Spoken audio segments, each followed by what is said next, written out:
Over 50% of the population believes in ghosts, and 1 in 5 say they've had a paranormal experience, but most people would prefer to avoid ghostly encounters. The group you're about to meet aren't most people. This is the Innovative Paranormal Research Team, and their innovative approach sets them apart from other ghost hunting groups. I have a great deal of concern for the spirits as well as the family being affected by them. I think we're maybe a parallel universe. That's why some people can see beings or entities and some people can't. They have the ability to dodge us and not be willing to come out and play, so to speak.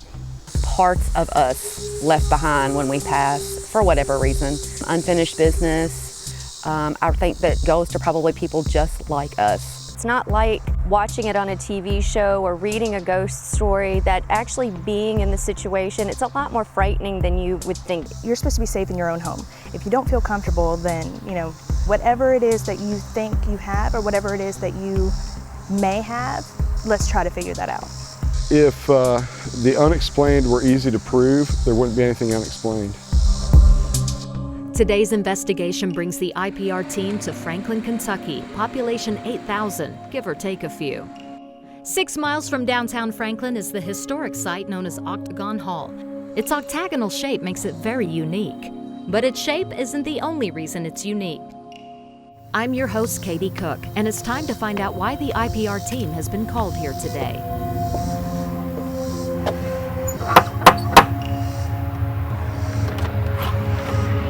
Hi. Hi. Hello, Katie. Hi, Katie Cook. I'm Bill Bird. Nice to meet you. Very nice to meet you. Glad to have you. Welcome to Octagon Hall. I'm excited to be here. Come on in. Okay. Historically, the Confederate soldiers were here, and they would hide from the Union soldiers that were in pursuit. I've had almost everything happen here. I've actually seen 2 apparitions. There was an apparition. This one was somewhat translucent, smoky appearing, of a Confederate soldier. He had the big floppy hat, the beard, the long coat. This is the attic access. During the war, there was a Confederate soldier that was in the house and hiding from the Union Army, so they put him in the attic. When they went to get him, he had taken his boot off and apparently had bled to death. But there's also the story of the family that built the house and the tragic death of their daughter. Anybody who knows any history about this site knows that that's what the general consensus is that this place is Mary Elizabeth's place. We're here in the lowest level of the house in the winter kitchen, and this is the fireplace where it's said that Mr. Caldwell's daughter, Mary Elizabeth, caught fire, eventually leading to her death. Now, we don't know if she died in this room or another room in the house. What we do know is there are many reports of paranormal activity in this lower level. She appeared once in the basement, and the first time I thought it was actually a physical person. And so it was pretty clear. Oh, very, very solid appearing. And I turned around and said, "Can I help you?" Thinking it was real, and she started to turn and then just faded away. To lose a child at that early age, it would be tough as a parent to have to deal with that. With very little documentation, it's hard to know exactly how long Mary Elizabeth might have lived after her accident. My best guess is she probably lasted for a few days, and the shock and the infection all set in. That's what caused her death. There's certainly no shortage of people that could be haunting Octagon Hall. I think there's a lot more history here than anybody will ever truly know. Oh, there's always something happening at the Octagon Hall. It's always exciting. But how easy is it to get proof? It's like seeing a UFO. There's no way of, without the photographs, it's just a story. But if anyone can get proof, it's these guys. We were here for the 150th anniversary last year, and I was taking a group in. I had come and was trying to direct some people to sit down. I said, well, you can sit over here. And then when I walked by, I said, excuse me. On my audio after that, it says, excuse you. Speak out. Speak out. In fact, Octagon Hall is known for producing excellent electronic voice phenomenon, known as EVPs.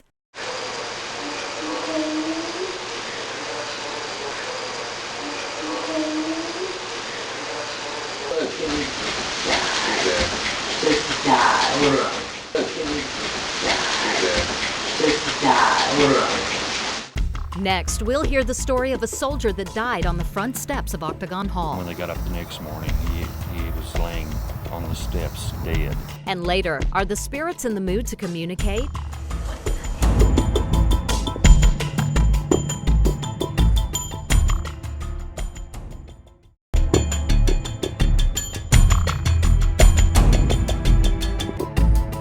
Octagon Hall in Franklin, Kentucky is said to be one of the most haunted sites in the South. IPR's co-founder, Paul Browning. The Octagon Hall is probably the most haunted location that we've ever investigated. We want to raise the curiosity level of whatever may be here. No longer an active member of the group, Paul has come along today to help out with something the group calls indirect provoking. Indirect provoking, there's this new thing out where people like to directly assault or insult whoever it is that they're trying to locate or bring out into the open. And I really feel that that's an improper way of doing it. There are other ways of evoking a response out of something that may be in a building, and that's by altering the environment in some way, shape, or form. We play mostly on the curiosity factor, so that whatever is around hopefully will come out and interact with us. Sherry and Keela are hoping to stir up curiosity by wearing period dresses. Costumes could spark interest, or it might have a memory to them. The dresses aren't comfortable, and worst of all, they're hot. It's supposed to be one of the hottest days of the year. This is hot and it's wool. I'm going to be roasting in this. The things you do for the sake of proving that the paranormal exists. I am concerned about the heat tonight. It makes it more challenging to stay focused. It's going to be really, really brutal, and we've got members of the team that are wearing long pants and all of that. It's going to be an easy bake oven in there. It's over 100 degrees today, and they can't run air conditioning in the house because it will interfere with the recording quality. But the heat may not be the only thing stopping Paul from getting into those wool trousers. This is actually, you know what? This is actually pretty small. I don't think I'm going to be able to put them on like that. Back in the day, they didn't have the luxury of Twinkies. Hopefully, these buttons are going to be good enough that they're not going to pop. Let's hope the spirits can overlook the fit of the costumes. Another part of the team's indirect provoking is the isolation experiment. Our famous isolation experiment. That's where we try to put one of our investigators in a vulnerable situation. It's my first time to Octagon Hall. Anyone who approaches a structure to investigate it, they bring their own energy. I have not had a really profound paranormal experience. I mean, I'm looking to have one. That would be wonderful. Tonight could be the night. Sherry, Keela, and Paul are ready for the first isolation experiment, where Keela will play the role of a young girl in the hopes that Mary Elizabeth might take notice. It's a nice house. They get into character as they approach. The team believes that first entry can set the stage for the entire day. They could be watching us. They could be listening to us. For all I know, he's sitting in the seat right next to me. There's so much history here, and so many things took place day and night that there very well could be things around us at this moment. I don't think anybody's here right now. He doesn't give me the key. Don't do anything you ain't supposed to. You know right from wrong. They have found doll fragments they believe used to belong to Mary Elizabeth. Well now, I reckon if we get this place, you'll probably be able to have those, because I figured they probably would have took those with them when they left. Will Keela's newbie energy bring good results?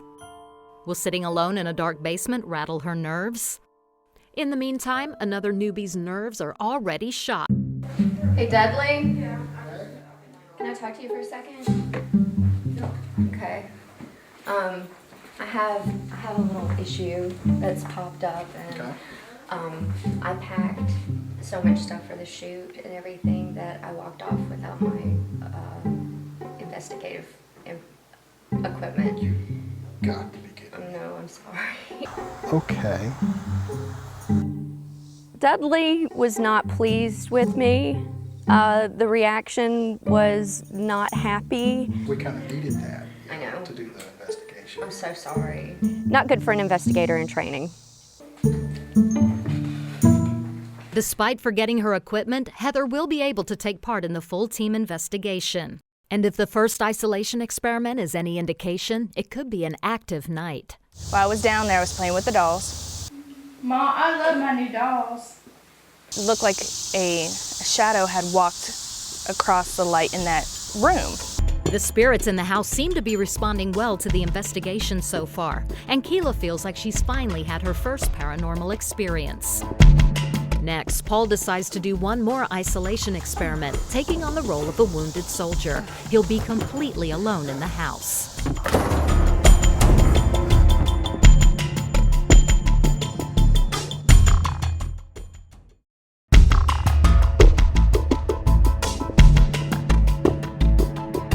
After Keela's experience in the basement, Paul has decided to do one more isolation experiment before the full team investigation. He's taking on the role of a wounded soldier. No cameraman allowed. He wants to be completely alone in the hall. These fields are peaceful now, but during the Civil War, they were anything but. In fact, it's estimated on one night alone, some 18,000 Confederate soldiers camped out on these grounds. And the wounded soldiers were treated inside Octagon Hall, which was doubling as a hospital. There's no telling how many soldiers might have died on this property, or how many might still be hanging around. According to Billy, one such soldier actually died on the front steps of the home. A Confederate soldier was wounded. He made it to the house. We don't know a lot of the detail, but apparently he didn't have the strength to knock on the door, or they didn't hear him knocking on the door. And when they got up the next morning, he was laying on the steps dead. Keela!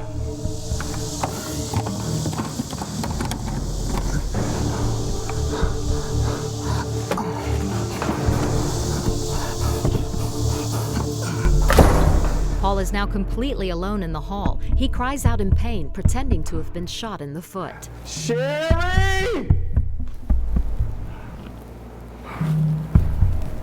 I need help. I need help. I don't think I'm gonna get it for a while.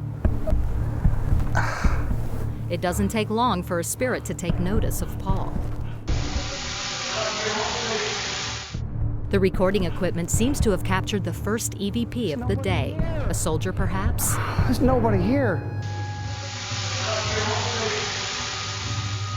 Whoever it was, they weren't in the mood to play doctor. It's now nighttime, and some of the team members have decided to visit the hall's cemetery.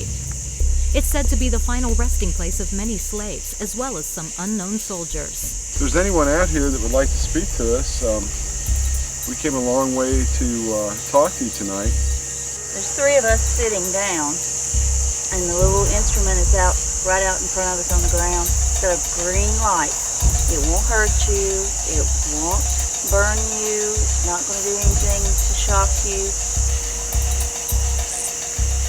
Left a place right here. You can come and sit right beside it. Can you give us a sign of your presence? At least let us know you're out here. Something began to make its presence known all right. Unfortunately, it wasn't paranormal.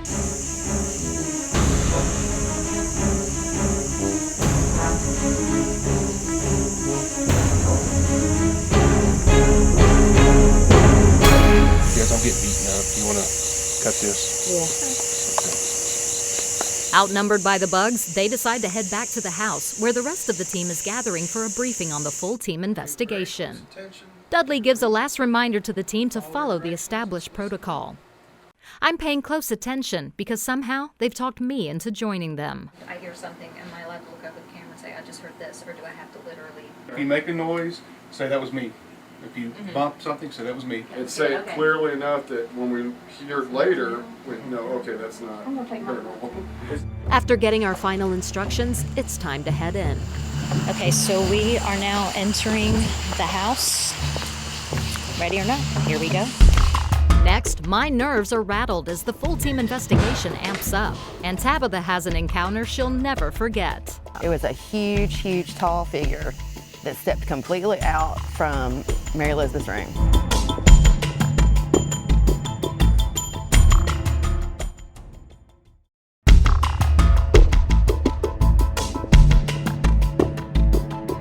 The full team investigation at Octagon Hall is underway, and it's already proving to be an active night. Give it a minute. That was female. It wasn't long before we started hearing voices.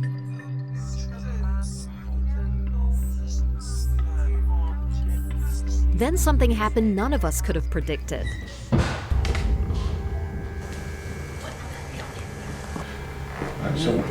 No camera.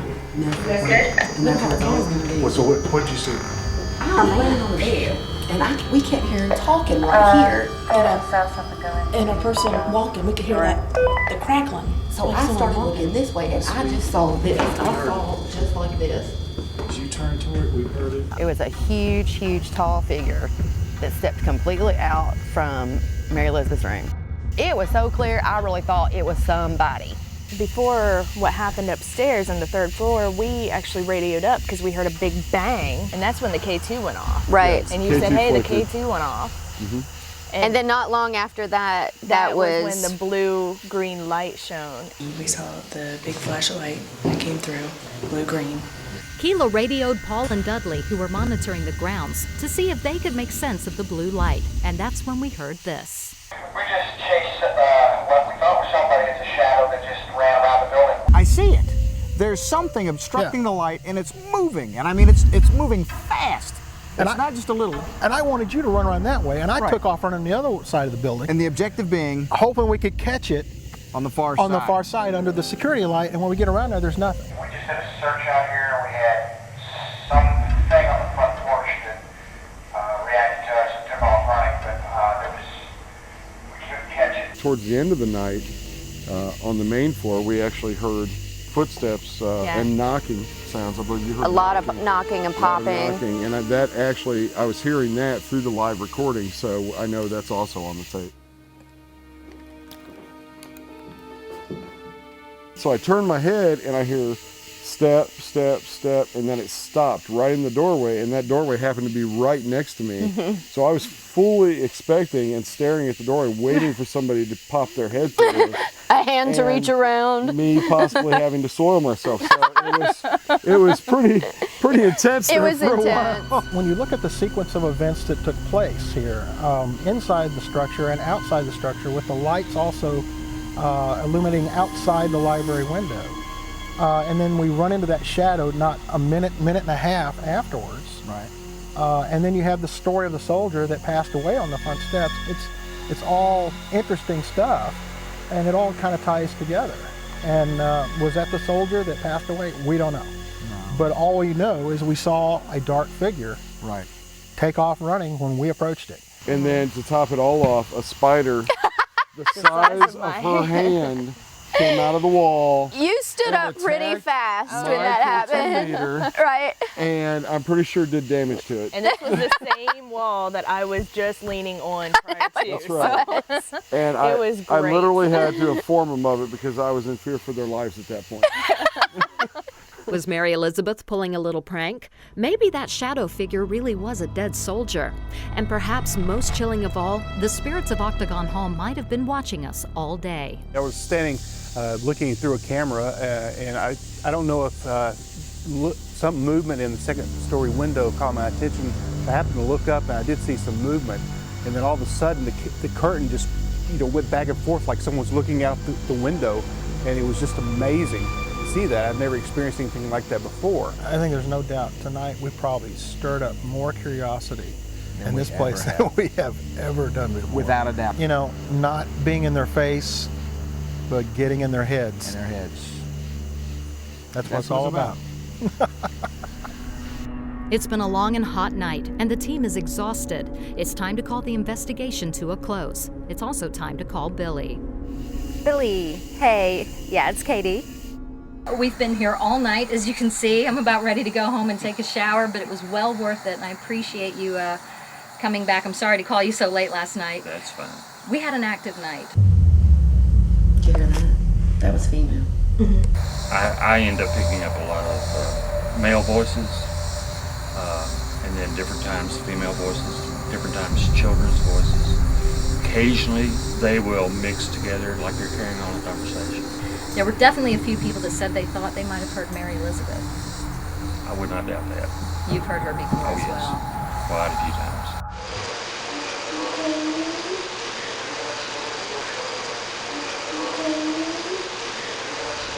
One other interesting thing that happened is everyone kept complaining that their batteries were being drained. We had a camera set up with a 3-hour battery at the same time in the house, and it only captured 15 minutes of video. Something had drained the battery. Is this a common activity here at Octagon Hall? Almost every day. Well, it gets even weirder. At one point, some of our team members were up on the 3rd floor, and they saw what they described as probably a 6-foot-tall, large male figure. It was a huge, huge, tall figure that stepped completely out from Mary Elizabeth's room. And that's when we heard over the walkie-talkies, we are chasing a shadow figure out of the house. We just chased what we thought was somebody. It's a shadow that just ran around the building. There's a lot of historical data that we don't know. You know, there may have been soldiers that were trying to get into the house or escaping from the house, this kind of thing, so we're not sure. So you're not imagining things, it's all going on here at Octagon Hall. I'm not crazy. You're not crazy at all. From shadow figures to voices, it's pretty clear from this investigation that Billy Bird is not imagining things at Octagon Hall. It's also pretty clear that he's not alone. Boo. Boo, man. Boo. Boo! Boo. Boo! Boo.